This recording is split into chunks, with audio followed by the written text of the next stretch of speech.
बिस्मिल्लाहिर्रहमानिर्रहीम। अस्सलाम वालेकुम डियर स्टूडेंट्स, उम्मीद करता हूँ आप सब खैरियत से होंगे। अल्लाह पाक आप सबको अपने हिफ्ज़ व अमान में रखे। खुशामदीद कहता हूँ आपको अपने यूट्यूब चैनल पे। तो आज की इस वीडियो में हम स्पेयरमैन्स कोरिलेशन, जिसे हम रैंक कोरिलेशन भी कहते हैं, उससे रिलेटेड एक क्वेश्चन को सॉल्व करेंगे और उससे रिलेटेड जितनी भी चीज़ें हैं आज की इस वीडियो में हम क्लियर करेंगे। ठीक है। अच्छा, एक क्वेश्चन को शुरू करने से पहले आपको दो तीन बातों का ज़रूर पता होना चाहिए कि जब आप कोरिलेशन जो है एनालिसिस कर रहे होते हैं, तो जब आपको दिए गए दोनों वेरिएबल क्वांटिटेटिव हों तब आपने सिंपल पियर्सन कोरिलेशन लगानी होती है। ठीक है। अगर आपका एक वेरिएबल क्वांटिटेटिव और दूसरा बाइनरी क्वालिटेटिव हो, यानी उसकी दो पॉसिबल वैल्यूज़ हों, तो तब आप पॉइंट बाय सीरियल कोरिलेशन का फार्मूला इस्तेमाल करते हैं। और जब आपके वन और बोथ वेरिएबल जो हैं वो क्वालिटेटिव हों और ठीक है ऑर्डिनल हों, तो उस केस में आप स्पेयरमैन्स कोरिलेशन फार्मूला लगाएंगे और आप उसको जो है वो रैंक देंगे। जैसा कि हमारे पास ये क्वेश्चन है जिसमें हमें वाइवा ग्रेड दिए गए हैं, इसकी ज़्यादा सारी पॉसिबिलिटीज़ हैं, A B C D qualitative variable है। ठीक है, तो हम इनको रैंक में कन्वर्ट करके अपने क्वेश्चन को सॉल्व करने की कोशिश करेंगे और वाइवा ग्रेड और रिटन टेस्ट के दरमियान क्या रिलेशन है इसको फाइंड आउट करेंगे। ठीक है। अच्छा, क्वेश्चन ये है कि हमारे पास डाटा दिया गया है स्टूडेंट्स के वाइवा ग्रेड्स का और मार्क्स का जो उन्होंने रिटन टेस्ट में लिए हैं। ठीक है। वाइवा ग्रेड को हम जो है वो एक्स से डिनोट करते हैं और रिटन टेस्ट के मार्क्स को वाई से। तो ये कुछ हमारे पास इस तरीके से इनके जो हैं वो ग्रेड्स दिए गए हैं। ए हैं, बी ग्रेड है, सी ग्रेड है, ठीक है, डी ग्रेड है और कुछ इस तरीके से हमारे पास मार्क्स हैं। अब सबसे पहले हम इस फार्मूले को देखते हैं, फिर हम देखते वापस कैलकुलेशंस की तरफ आते हैं। फार्मूला जो है इसका वो ये है कि R S is equal to 1 - 6 sigma D square divided by N into N square minus 1। ठीक है। ये फार्मूला तब आप लगाते हो जब रैंक्स में किसी किस्म की टाई नहीं होती। अब ये रैंक्स क्या है, टाई क्या है, ये सारा कुछ अभी आपको थोड़ी देर बाद जो है वो क्लियर हो जाएगा। और ये वाला फार्मूला आप तब लगाते हैं जब आपके रैंक्स में किसी किस्म की टाई आ जाए। ठीक है। तो 6 sigma D square plus adjustment factor divided by N into N square minus 1। अब हमने दो चीज़ें मेन निकालनी है, एक सिग्मा डी स्केयर और adjustment factor N number of observation है वो आपके पास ऑलरेडी है।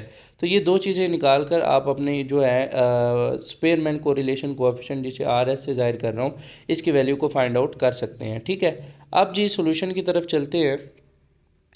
तो सबसे पहले आपने क्या करना है, सबसे पहले आपने ना इनको वाइवा ग्रेड जो है इनको आपने रफली रैंक दे देने हैं। रैंक हमेशा अपर से शुरू करना है, यानी ए को आपने 1 दे दिया।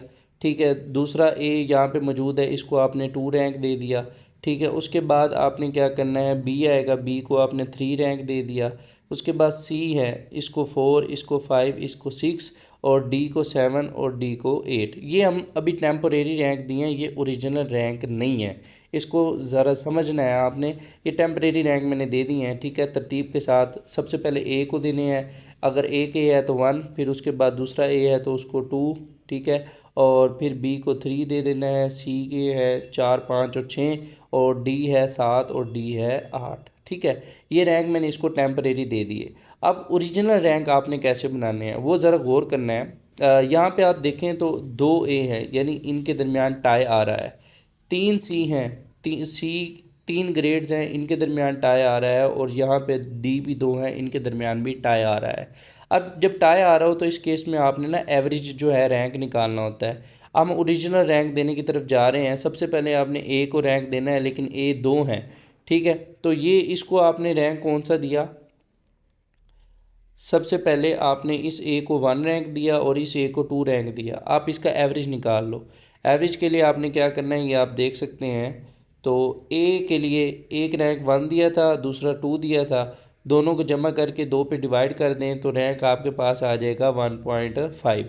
तो आपने क्या करना है, दोनों ए को यानी इस ए को भी आपने 1.5 रैंक दे देना है और इस ए को भी आपने 1.5 रैंक दे देना है। समझ आ गई। जिन रैंक्स में टाई आ रहा हो तो उनको आपने एवरेज निकाल लेनी है। उसके बाद क्या आएगा, ठीक है, ये 1.1 इसे दे, 5 इसे दे दिया और 1.5 जो है आपने इसे दे दिया। उसके बाद बी आएगा, बी को आपने 3 रैंक दे देना है। वो आपने जो टेम्परेरी दिया था परमानेंट भी उसका वही है। अब बारी आएगी सी की। सी को आपने 3 रैंक्स में टाया था, ये वाले, इसकी 4 वैल्यू है, इसकी 5, इसकी 6, ये टेम्परेरी थे। आपने इन तीनों को जमा करना है, 3 पे डिवाइड करना है, जवाब आएगा आपके पास 5। ठीक है ना। ये हो जाएगा 15 हो जाएगा। 15 को 3 पे तकसीम करेंगे तो आप जवाब आएगा 5। तो इन तीनों को आपने 5 जो है वो रैंक दे देना है। समझ आ गई बात की। ये आपके ओरिजिनल रैंक्स हैं, ये वाले ये टेम्परेरी हैं, इनको देखकर आप ओरिजिनल रैंक्स आसानी से बना लेंगे।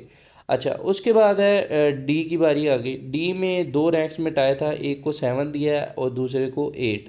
तो इन दोनों को जमा करो, 2 पे डिवाइड करो, 8 7 15, 15 को 2 पे तकसीम किया 7.5, इसे भी 7.5, इसे भी 7.5।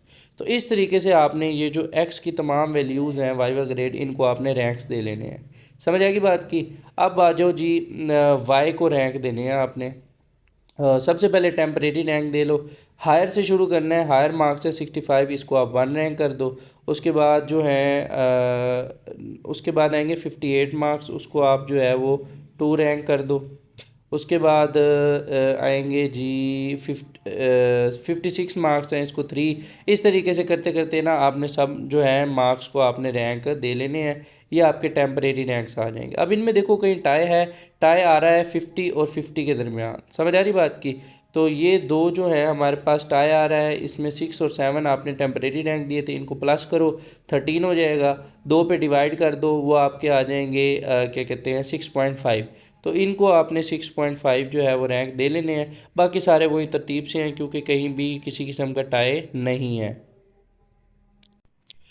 तो इस तरीके से आपने ना इन सब को रैंक्स दे लेने हैं, एक्स को भी, एक्स की तमाम वैल्यूज़ को भी और वाई की तमाम वैल्यूज़ को भी। मैं अगेन रिपीट कर रहा हूँ, सबसे पहले आपने क्या करना है, अपर से शुरू करना है। ए पहले आता है तो टेम्परेरी रैंक्स दे लेने हैं, पहले इसको 1, इसको 2, अगर कोई और ए हो तो, नहीं तो बी को 2 दे देना है आपने, ठीक है। फिर बी की बारी आएगी 3, सी 3 है तो 4 5 और 6 7 और 8। ये थे टेम्परेरी रैंक। आपने क्या करना है, अगर रैंक में टाया आ रहा हो तो आपने उनकी एवरेज निकाल के उनको परमानेंट रैंक देने हैं। समझ आ रही है बात की। तो ए आपके पास 2 है, ठीक है, एक को आपने 1 रैंक दिया है, दूसरे को आपने 2 रैंक दिए हैं। इन दोनों को जमा करो, 2 जमा 1 3, 2 पे डिवाइड किया, जितनी नंबर ऑफ़ वैल्यूज़ हैं उस पर डिवाइड कर देना है। 2 है तो 1.5 आ जाएगा, इसे भी 1.5, इसे भी 1.5। इसी तरीके से सी की 3 वैल्यूज़ में रैंक में टाया आ रहा है 4 5 और 6, इन तीनों का एवरेज निकाल लेना है। तीनों को आपने 5 5 5 जो एवरेज आपकी आती है वो दे लेनी है। उसके बाद आएगी डी की बारी। डी में आपने 7 और 8 में 2 में रैंक है, इनको प्लस करके 2 पे डिवाइड कर देना है और 7.5 आपने इन दोनों को दे लेने हैं। ये आपके आ जाएंगे एक्स की वैल्यूज़ के रैंक। वाई की वैल्यूज़ के सेम टू सेम, सबसे पहले 65 सबसे ज़्यादा है, इसको आपने 1 दे लिया, ठीक है। उसके बाद 58, इसको आपने 2 दे लिया, ठीक है। उसके बाद है 56, इसको आपने 3 दे लिया। क्योंकि यहाँ टाई नहीं है ना तो सेम टू सेम रैंक चले जाएंगे, जो आपने आरजी रैंक दे रहे हैं वही परमानेंट हो जाएंगे, ठीक है। और इस तरीके से 55 में 4 है तो इधर भी 4 आ जाएगा।